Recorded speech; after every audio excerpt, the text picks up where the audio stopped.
পারি তার চলন বাকি আসলে দেখতে পারবেন। আপনি যারা বিশ্বাস করতে না পারবেন সে ঘরে ঢুকলে আপনিও সারাক্ষণ কাটা হয়ে থাকবেন। আপনি তার থেকে রক্ষা পাওয়ার জন্য পুরাটা দেশ, পুরাটা জায়গা, নিজের জায়গা সবই আপনি আসলে জেলখানা বানায় রাখবেন। কেউ অন্তর্বর্তীকালীন এই স্বদেশে চোরকি নাচন আসতেছে, মরার উপর খাওয়ার ঘা মেরে লাভটা কি হইতেছে? যে শ্রম, রিসোর্স, সময় তারা অন্য কাজে লাগাইতে পারতো সেসব খরচ হচ্ছে এই অস্থিতিশীল অবস্থা সামলাইতে। এতে শেষ পর্যন্ত হারতেছে বাংলাদেশ, জিততেছে কেউ ভাবছেন একবারও?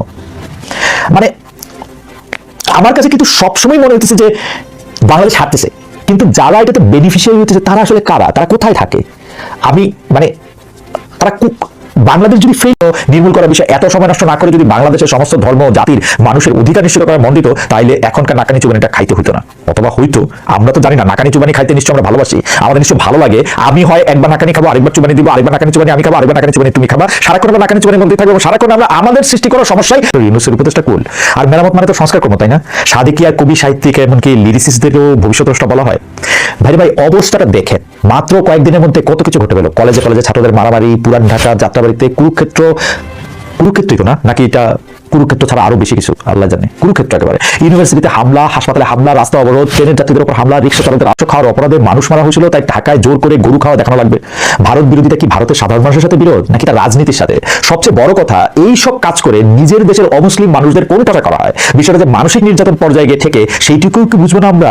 এভাবেই অবিশ্বাস জন্মায় একজন আরেকজনের প্রতি। অবিশ্বাস মানে আপনি দেখেন, ট্রাস্ট কিন্তু একটা মারাত্মক কিছু। আপনি দেশের মুসলিমদের মতোই মোটা দাগে সাম্প্রদায়িক। তার ফেসবুক স্ট্যাটাসে বলতেছেন বাংলাদেশের একজন মুসলমান যেমন সৌদি রাষ্ট্রের সাথে যতই বিরোধ থাকুক মক্কা মদিনাকে এড়াতে পারবেন না, একইভাবে একজন হিন্দুর 12 আনা তীর্থস্থান ভারতে। পূর্বপুরুষদের আত্মা শান্তির জন্য তাদের ভারতেই যেতে হবে এবং স্বাভাবিকভাবেই সে দেশের প্রতি তার সফট কর্নার থাকবে। দেখেন 25 অক্টোবর সনাতন জাগরণ মঞ্চ যে মহাসমাবেশ অর্গানাইজ করলো লালদিঘির মাঠে, আর তাতে যদি সাধারণ হিন্দুরা অনুভব করতে পারতো যে একজন বাংলাদেশী নাগরিক হিসেবে তাদের অধিকারের জায়গাটা ঠিক আছে, তাহলে কিন্তু তাদের এখানে যুক্ত হওয়ার ইচ্ছা হতো না। যেহেতু তাদের মনে একটা পলিটিক্যাল আদারনেসের বোধ জন্মিয়েছে, তাদের মনে হচ্ছে তাদের কথা শোনার কেউ নাই, তারা অসহায়। সেই জন্য তাদের সাথে শুধু ধর্ম ছাড়া এদের পয়েন্টে পয়েন্টে মিল। আসলে মৌলবাদ জিনিসটা আসলে যাদের মূলের অনুগামী, যে কোনো আদর্শ খুব কট্টরভাবে সমর্থন করলে বা আদর্শ সমর্থন করলে, আমি কট্টর শব্দটা তুলে নিতে চাই, আদর্শ সমর্থন করলেই তাকে আসলে মূলের অনুসারী বা মৌলবাদী তাকে হতেই হবে, কিছুটা কম আর কিছুটা বেশি। মৌলবাদী অর্গানাইজেশনের কথা বলছিলাম। ইসলামিক ভাইয়ের ইন্ধন যারা দিতেছেন, 0 পয়েন্টে জাতীয় পতাকার উপর ইসকনের গেরুয়া পতাকা উড়ানের উস্কানিও, ইসকন আর উস্কানি, মাই গড, এই পয়েন্টে জাতীয় পতাকার উপরে ইসকনের গেরুয়া পতাকা উড়ানের উস্কানিও একই জায়গা থেকে আসতেছে বলে আমার মনে হয়। কথা হলো সরকার কেন উনাকে ঘাড়ে নিতে আসলে রাজি না? তারা কিন্তু সংবাদ সম্মেলন করে বলতেছে গত জুলাই মাসে, অর্থাৎ যখন হাসিনা শাহী ক্ষমতায়, তখনই গত জুলাই মাসে সংগঠনের নিয়ম না মানায় এবং অভিযোগের ভিত্তিতে তারে বের করে দেওয়া হয়েছিল।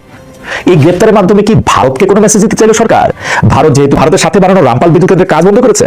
3 আন্তঃনদীর পানির ন্যায্য হিসাব দাবি তুলেছে। 4 সীমান্তে হত্যা বন্ধে কোনো কঠোর অবস্থা নিয়েছে। ফেলানি সহ সীমান্তে শহীদ হওয়া মানুষের হত্যার বিচারের ব্যবস্থা করেছে।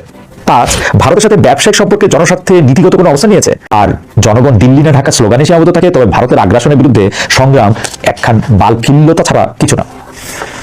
বলছিলেন মার্জিয়া প্রভাত, আপনারা হিন্দু ধর্ম, তাদের সংগঠন ইসকন, এগুলির পিছনে সারাক্ষণ না লেগে থেকে বরং সমর্থিত গণ অভ্যুত্থান সরকারকে বলেন ভারতের আগ্রাসনের বিরুদ্ধে, ফলে বিভিন্ন রকম চাপ আসবে। কেন প্রতিরক্ষা ব্যবস্থা আরো জোরদার করা হলো না? কিভাবে একজন মানুষকে কুপিয়ে মারার মতো পরিস্থিতি তৈরি হয়? পুলিশ কি করছিল তখন? আর্মি কই ছিল? সংসদ সদস্যদের নিয়ে একটা জোক আছে এরকম, একটা লাইট বা বাল্ব বদলাইতে কয়জন এমপি লাগে? উত্তর হলো 2 জন। একজন বাল্ব বদলাবে, আরেকজন। আমাদের মধ্যে বোধহয় বিবেচনাবোধ, সমঝদারির জায়গা তৈরি হইতে পারে না।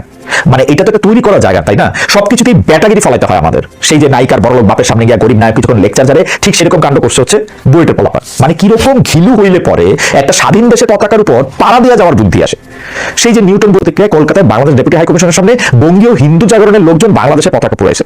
জালালউদ্দিন রুমির কয়েকটা লাইন আছে এরকম, raise your words not voice, it is rain that grows flowers not thunder.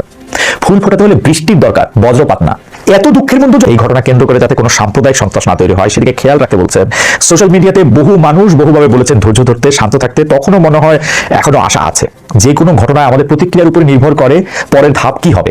আমরা যাতে ধৈর্য, সহমর্মিতা এবং ভালোবাসা নিয়ে পথ চলি, চিন্তা করি, প্রোটেক্ট করা আমাদের কাজ। ভিন্ন মত, ভিন্ন বিশ্বাস নিয়ে পাশাপাশি থাকার মতো ম্যাচুরিটি নিশ্চয়ই আছে আমাদের। যে কোনো অপরাধ সম্পর্কে ইনভেস্টিগেশন এবং অপরাধের শাস্তির দায়িত্ব প্রশাসনের, তারা নিশ্চয়ই তাদের দায়িত্ব পালন করবেন। বর্ণালী সাহার একটা কথা এই শেষ দিকে এসে বলি। তিনি বলছেন মানুষের বিশ্বাসকে সম্মান করতে সংবেদনশীলতা লাগে এবং সবলের সংবেদনশীলতা তাকে আরো সবল করে, উল্টাটা না।